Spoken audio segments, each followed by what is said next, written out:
Hello students, आज हम लोग 11th स्टैंडर्ड में एक नया चैप्टर जिसका नाम है ज्योमेट्रिक प्रोग्रेशन।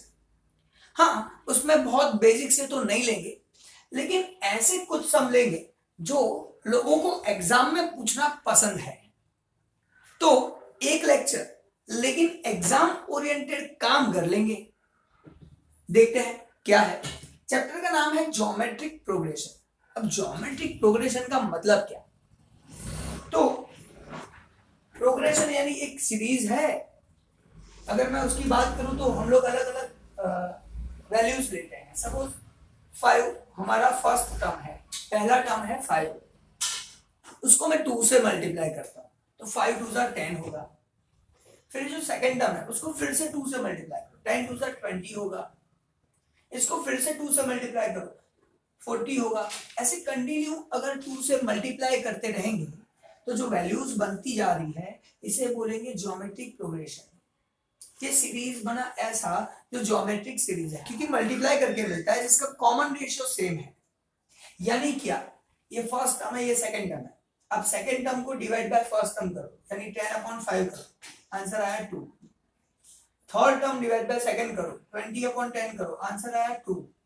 40/20 करो, आंसर आया 2। इसका मतलब स्टूडेंट्स, अगर 2 कॉन्सिक्यूटिव टर्म का रेशियो सेम आता हो मतलब वो जीपी है। ये एक बात मैंने आपको बता दी, रेशियो सेम होना चाहिए, पहली बात ये। दूसरा, 2 फॉर्मूलाज जो यहां पे काम का है। पहला, टर्म फाइंड करने के लिए Tn = AR⁻n-1। अब ये फॉर्मूला है, ये फॉर्मूला कैसे आया उसका भी एक जोरदार लॉजिक है, आज नहीं सिखा सकता क्योंकि रिवीजन करना है फटाफट और कुछ सम लेके चैप्टर को खत्म भी करना है। तो ये कुछ सम में हम चैप्टर खत्म कर लेंगे। तो AR⁻n-1 ये कोई टर्म फाइंड करने के लिए है।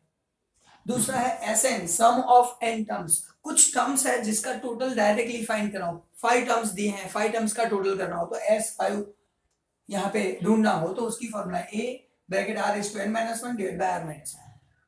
ऐसा कब यूज करना है? जब r का वैल्यू 1 से बड़ा हो या छोटा हो।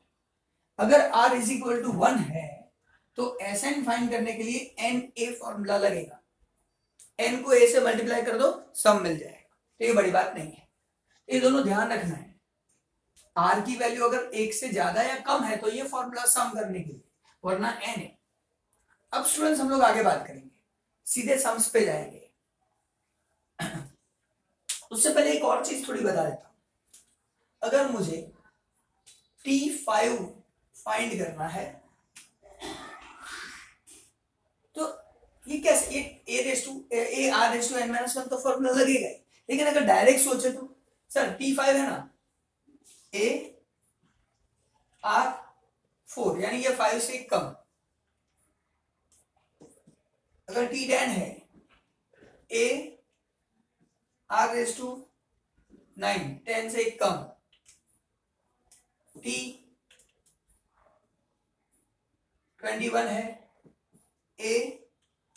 AR⁻20-1 यानी 20 है। फॉर्मूला ही, ये फॉर्मूला से ही आया, लेकिन ऐसा थोड़ा डायरेक्ट याद रखने से फायदा होगा सम्स करने में। तो देखते हैं क्या हो रहा है। इसको करता हूं रफ, और अब हम लोग बात करेंगे सम्स के बारे में। तो आप लोगों को सेक्शन सी जो एक्सरसाइज 9 है उसमें थर्ड नंबर सम में क्या दिया है? Common ratio R = 1, sum of 8 terms = 24, find A। First term, A यानी फर्स्ट टर्म फाइंड करो। A फर्स्ट टर्म होता है, कॉमन रेशियो R होता है, तो मुझे यहाँ पे R दे दिया है common ratio. Sum of 8 terms, 8 terms का टोटल दे दिया है 24 और A फाइंड करने को बोल रहा है। ध्यान से सुनो, Sn का फॉर्मूला ये है, अगर R की वैल्यू 1 से ज्यादा या कम है तो, लेकिन R = 1 है तो n है। तो यहाँ पे R = 1 है तो सर Sn = na, ये फॉर्मूला यूज करेंगे। अब यहाँ पे मुझे S8 दिया हुआ है, S8 = n = 8, यहाँ पे n = 8 है तो n8 A मुझे फाइंड करना है, नहीं पता है। S8 = 24, S8 का आंसर 24, 8 है 8A, अब a फाइंड करना है, 8 को सामने डिवीजन में ले जाओ, 24 upon 8, a is equal to 3, काम खत्म, a मिल गया। इतना आसान सम है। पता क्या चलना चाहिए कि हमको ये फॉर्मूला यूज नहीं करना, ये करना, क्योंकि r इज इक्वल टू 1 है, इसलिए मैंने लिया। मैंने बोला थोड़े टिपिकल अलग टाइप के सम ले रहा हूं, क्योंकि एक लेक्चर में थोड़ा ऐसा रिवाइज करना है जो जनरली एग्जाम्स में आता है। बहुत सारे सम्स है, रिवीजन में सिर्फ इतने लेंगे। नेक्स्ट बात करेंगे सेक्शन सी 4। सेक्शन सी में जो 4 नंबर है उसमें दिया है first term t1 is equal to 2 and product of 3 terms, product of first 3 terms is 1000, यानी मल्टीप्लिकेशन दिया है 3 टर्म्स का, फर्स्ट टर्म दिया है और 3 टर्म्स का मल्टीप्लिकेशन दिया है 1000। Find r, common ratio find करने की बात है। अब यहाँ पे सीधा r नहीं फाइंड करना है, इन दोनों का यूज करके करना है। अब first term, second term, third term, ये तीनों का करो मल्टीप्लिकेशन, जो है 1000। तो लिखा देखो t1 into t2 into t3 is equal to 1000। अब सुनो, मैंने जैसे यहाँ पे अभी शॉर्टकट बताया, t1 means a, t2 means ar, t3 means ar square. Simple formula में ही है, a ar square, ar cube, ar raise to 4 चलता रहेगा। तो ये तीनों का मल्टीप्लिकेशन होगा 1000।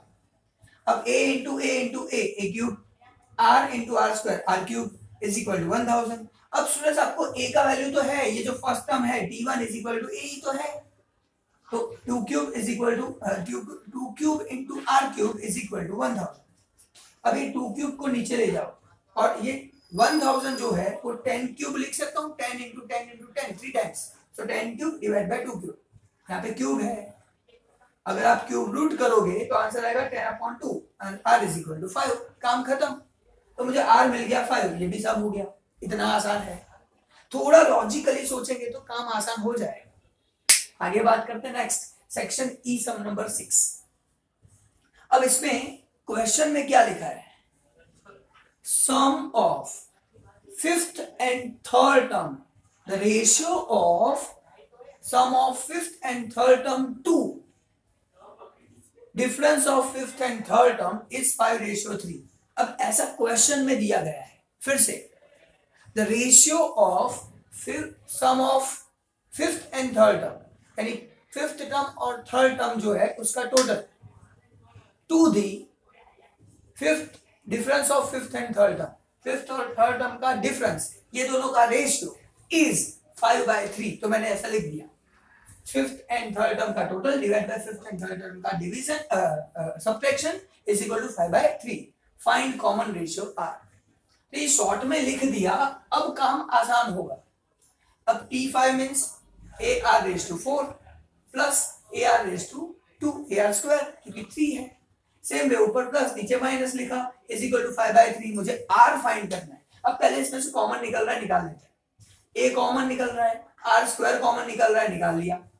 अब a गया, r स्क्वायर गया, बचा क्या r स्क्वायर, यहाँ पे सब गया तो +1। सेम वे नीचे से भी आर स्क्वायर कॉमन निकल रहा है, आर स्क्वायर देखो a कॉमन, आर स्क्वायर निकला, R square as it is, minus तो माइनस आर स्क्वायर निकल गया तो 1, आर स्क्वायर कैंसिल, इसको सामने मल्टीप्लाई करो 5 के साथ, ये 3 को मल्टीप्लाई करो इसके साथ, 3 into R square 3r square, 3 into 1 3, 5 into R square 5r square, 5 into -1 -5। अब सॉल्व करते हैं, 3r स्क्वायर, ये 5r स्क्वायर साइड चेंज करो, -5r square, -5 as it is, +3 change side minus, so 3 - 5 -2r square, -5 - 3 -8, minus cancel, ये 2 side change करो, 8/2, answer 4। अब मुझे r square is equal to 4 मिला, मुझे r चाहिए तो रूट कर दो, r इज इक्वल टू 2, सम खत्म, सिंपल। तो ये भी आसान हो गया, लेकिन सब अलग अलग टाइप के लेने पड़े, क्योंकि एग्जाम को ध्यान में रखते थोड़ा रिवाइज करना है, बेसिक कुछ नहीं लिया मैंने।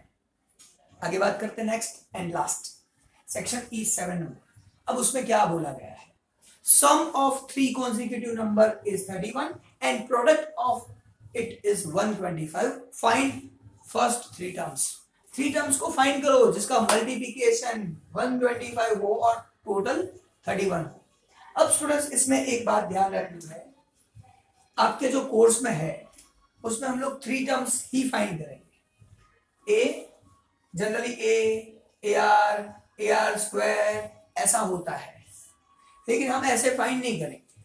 हम लोग क्या करेंगे, ये ए आर ठीक है, एक स्टेप पीछे भी जाएंगे, ए अपॉन आर, ये थ्री टर्म्स को एज्यूम करेंगे। Suppose three consecutive terms are A upon are, A and A R, ऐसा मान लो। अब ये थ्री टर्म्स को फाइंड करो, तो कैसे, देखो तीनों का मल्टीप्लिकेशन है 125, ये तीनों का मल्टीप्लिकेशन 125, यानी A upon R into A are is equal to 125। R R cancel, A into A cube is equal to 125। 125 किसका क्यूब है, 5 क्यूब। अब ये पता चलना चाहिए, 5 इंटू 5 125 होता है, तो 5 cube cancel, answer A is equal to 5। तो एक आंसर मिल गया ए इज इक्वल टू 5। अच्छा, फिर सम टोटल दिया हुआ है, तो तीनों का total a upon are plus a are is equal to 31। अब ये तीनों का टोटल 31 है। अब मुझे पता है A is equal to 5 upon are plus 5 R, 5 side change करो, 31 माइनस 5 आंसर 26। अब ध्यान से क्या देखना है, 5 अपॉन आर है, यहाँ पे 5 आर है, डिवीजन में आर नहीं है, तब तक टोटल पॉसिबल नहीं है, तो एलसीएम ले लो आर। तो देखो नीचे डिवीजन में आर लिखा, ऊपर आर मल्टीप्लाई किया। अब मैं कर सकता हूं काम, 5 as it is, 5 r into r, 5 r square, ये आर कॉमन सामने जाएगा 26 आर। अब ये 26 को इस साइड ले आओ, तो 5 r square as it is minus 26 r plus 5 is equal to 0। अब यहां से होगा फैक्टराइजेशन। अब ये जो फैक्टराइजेशन है वो आप 8th स्टैंडर्ड में सीख चुके हो, तो उसका भी मैं रिवाइज तो नहीं करवा सकता। अभी तो क्या करना है, आपको आता है ऐसा मान के 5 5 25 के दो पार्ट्स करो, तो यहाँ पे देखो 25 1 25 minus 25 r minus 1 r minus 26 r, तो 26 के दो पार्ट कर दिए, माइनस 25 आर माइनस 1 आर। क्यों, 5 5 25 25 1 ये पार्ट हो रहा है। कैसे हो रहा है वो आपको पता है, ऐसा मान लेते हैं। नहीं पता है तो सॉरी, छोड़ सकते हो या सीख सकते हो। ये दोनों में से कॉमन निकलेगा 5 आर, 5 और आर कॉमन, एक आर 5 कॉमन, 5 आर कॉमन हो गया, खत्म। तो ब्रैकेट में रहा आर माइनस 5।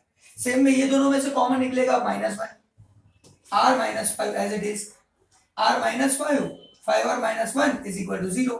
अब इसको मैं लिखूंगा, कंपैरिजन करेंगे, r minus 5 is equal to 0, 5 r minus 1 is equal to 0। यहाँ पे r is equal to minus 5 side change करो, आर इज इक्वल टू 5, यहाँ पे -1 साइड चेंज करो, +1, 5 in division, so r is equal to 1/5। तो ये ढूंढना आपको आता है, इसमें मैं मेहनत नहीं कर रहा। आर की दो वैल्यू मिली, मैं पहले एक ले रहा हूँ। थ्री टर्म्स कौन सा है, a upon are, a r. A का वैल्यू था 5, आर का value 5 upon 5 into 5 1 5 25। If r is equal to 5 then 3 consecutive numbers are 1 5 25, and if ऐसा लिख देना है r is equal to 1/5, इसका उल्टा आंसर 25 5 and 1, that's it, सम खत्म। अगर आपको ये फैक्टराइजेशन नहीं आता है तो सीख लो और फिर ये सम कर सकते हो। मैंने फैक्टराइजेशन नहीं सीखा है। मिलते हैं नेक्स्ट लेक्चर में नए टॉपिक के साथ। ये यहाँ पे खत्म, बाय बाय।